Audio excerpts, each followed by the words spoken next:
आचार्य जी, मुझे लगता है देखिए आपका ये देखकर कि सबसे पहले मैं आपसे पूछूं कि आचार्य जी उस सक्सेसफुल होने का मंत्र मुझे भी बता दीजिए आप। जी, सक्सेसफुल होने का वो एक विनोद भाव में कोई आया जी। तो उन्होंने कहा कि गुरुजी हमें सक्सेसफुल होना है। तो हमने सक्सेसफुल कहा होता है भैया बता दे। तो बोला गुरुजी सफलता पाना है। तो हमने कहा भैया ये सफलता तो समझ आई पर सक्सेसफुल समझ में नहीं आया। खैर हमारी उसकी अंग्रेजी सेम थी। हाँ, सो वो भी हिट हो गया, हम भी हिट हो गए। नहीं, लेकिन सोशल मीडिया पर इतने हिट आचार्य, इतने हिट गुरुजी देखे नहीं है जी। युवा होने की वजह से। आप युवाओं से ज्यादा जुड़ पाते हैं, नई पीढ़ी से ज्यादा जुड़ पाते हैं? युवा तो इस देश में लगभग ये बैठे हैं, बहुत लोग यहाँ भी बैठे हैं। हाँ। जो हार्ट की बात बोले वही आदमी के दिल में जगह बना सकता है। जब तक आपके अंदर दो प्रकार के मुख होंगे तब तक आप, हमें नहीं लगता कि आप दूसरों को अपनी बात हृदय में बैठा पाएंगे। जो हृदय में है, हमने जो दुनिया को समझा है, जो हमारे हृदय में है उसको आप दुनिया के सामने परोस दीजिए। जो अमीर आदमी होगा दिल का वो उसको खरीदेगा, गरीबों की बस की बात नहीं। आपने कहा था जब अभी चुनाव चल रहे थे, आपने कहा कि ठठरी और गठरी बांध दूंगा उसकी जो सनातन के विरुद्ध बोलेगा। जी। अब देखिए क्या क्या चीजें इस बीच हो गई। चुनाव के नतीजे आ गए, सारे राजनेता हम देखते थे कि आपके ही पास आके अपना आशीर्वाद लेने के लिए बैठा करते थे। उसमें आप कोई द्वेष नहीं करते हैं, कौन सी पार्टी का है कोई भी आओ।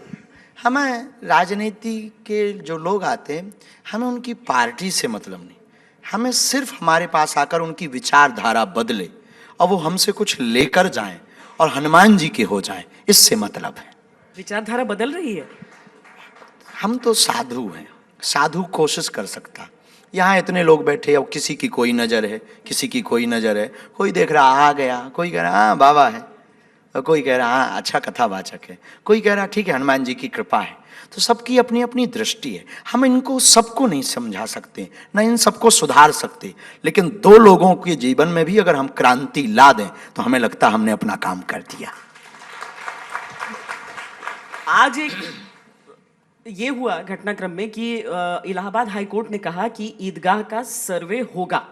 जी, यानी ठाकुर जी वाला जी। अद्भुत जीत है हिंदुओं की। ये होती रहेगी, अब ये बरकरार रहेगी। जहाँ नहीं खुदा वहाँ भी खुदेगा। हाँ, परमात्मा है, वो तो कण कण में निकल रहे प्रभु, अब क्या करें। अब वो निकल रहे हैं तो निकल रहे हैं। राम के देश में राम नहीं निकलेंगे तो क्या बाबर निकलेगा? ये रघुबर का देश निकल रहे हैं। अब किसी को इससे दिक्कत हो तो उनको फिर ट्रीटमेंट कराना चाहिए। हम क्या बोलें भाई। नहीं, पर वो कहते हैं कि इतिहास का ही हिस्सा है सब। हाँ, इतिहास का हिस्सा है, जबरदस्ती बनाया हुआ इतिहास का हिस्सा नहीं होता है। इसे तो किडनैपिंग कहते हैं। हाँ, ये इतिहास का हिस्सा नहीं है, जबरदस्ती है। राम कृष्ण की जहाँ, अब ज्ञान वापिका ले लीजिए, हमने आज तक नहीं सुना। अब उनका जो भी पुराण उरान जो होता हो, हमारे में तो पुराण होता, उनके में का लग जाता है। पवित्र मुँह से नाम नहीं लेंगे। तो उनके में तो हमने कभी जो है, हमने कभी नहीं सुना कि नंदी भगवान उनके जो भी उनके परमात्मा का घर है उनके सामने बैठे हों। हमारे में तो जहाँ शंकर जी होते वहाँ नंदी रहते हैं।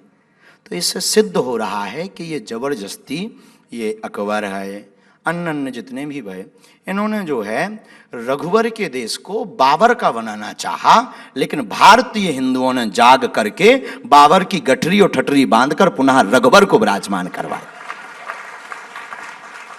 और अब तो 22 जनवरी को राम मंदिर में प्राण प्रतिष्ठा है। ये सभी हिंदुओं की जीत है। जिन आँखों से प्रभु श्री राम को इस भव्य मंदिर में देखने के लिए हमारे अनेक पूर्वजों ने अपनी बलिदानी दे दी, जीवन न्यछावर कर दिया, भारत के लोगों को गौरव के साथ 22 जनवरी को दीपावली मनानी चाहिए कि हम उस पीढ़ी में से सौभाग्यशाली पीढ़ी हैं जिन्होंने प्रभु श्री राम को झोपड़ी में नहीं भव्य मंदिर में विराजमान होते देख रहे हैं। हमें लगता है दीपावली 22 जनवरी को मननी चाहिए। आचार्य जी, आप पर आरोप लगाते हैं कि आप विभाजनकारी बातें करते हैं। विचारों के पास कोई उपाय नहीं है। उन्हें लगता है कि हम विभाजन करते हैं, हम बल्कि जोड़ने का काम करते हैं।